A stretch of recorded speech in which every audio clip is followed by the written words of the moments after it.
কাদের কাছে একটু বলেন।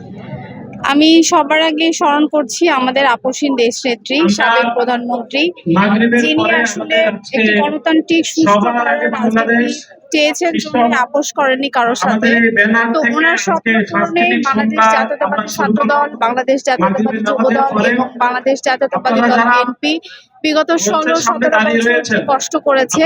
তারই মাইলফলক আমরা পেয়েছি। জনাব তারেক রহমান, তারুণ্যের অহংকার, আমাদের প্রধানমন্ত্রী। আমি একজন বাংলাদেশ জাতীয়তাবাদী ছাত্র দলের কর্মী হিসেবে এবং বাংলাদেশের নাগরিক হিসেবে একটা আশাই করব, যাতে করে আগামীর বাংলাদেশ একটি সুষ্ঠু, নিরাপদ এবং শান্তির বাংলাদেশ হয়, যাতে করে আমরা ধর্ম বর্ণ নির্বিশেষে সকল গোষ্ঠীর মানুষদের নিয়ে নিরাপদে একটি সুষ্ঠু স্বাভাবিক বাংলাদেশ তৈরি করতে পারি।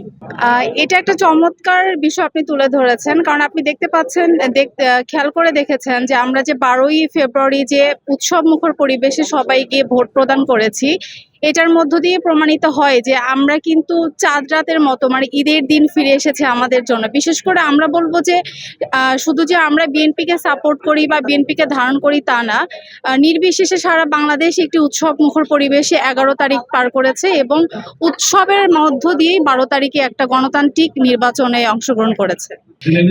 25 ডিসেম্বর যখন আমাদের তারুণ্যের অহংকার দেশনায়ক তারেক রহমান দেশে ফিরেছেন, তখন থেকে আজকের দিন পর্যন্ত আমাদের প্রেক্ষাপটটা কিন্তু অনেকাংশেই জনসাধারণ যেভাবে এত পজিটিভলি আমাদের ওয়েলকাম করেছে, এখান থেকেই বোঝা যায় যে ইনশাল্লাহ আমরা প্রতিহিংসা রাজনীতি নয়, আমরা একসাথে সবাইকে নিয়ে, আবারও বলছি, আমরা একটা গণতান্ত্রিক দল, গণতান্ত্রিক প্রক্রিয়াতেই সবাইকে সাথে নিয়েই আমরা অতীতের সবকিছু ভুলে গিয়ে আমরা একটা সুন্দর সুষ্ঠুভাবে বাংলাদেশটাকে গড়ে তুলবো ইনশাল্লাহ।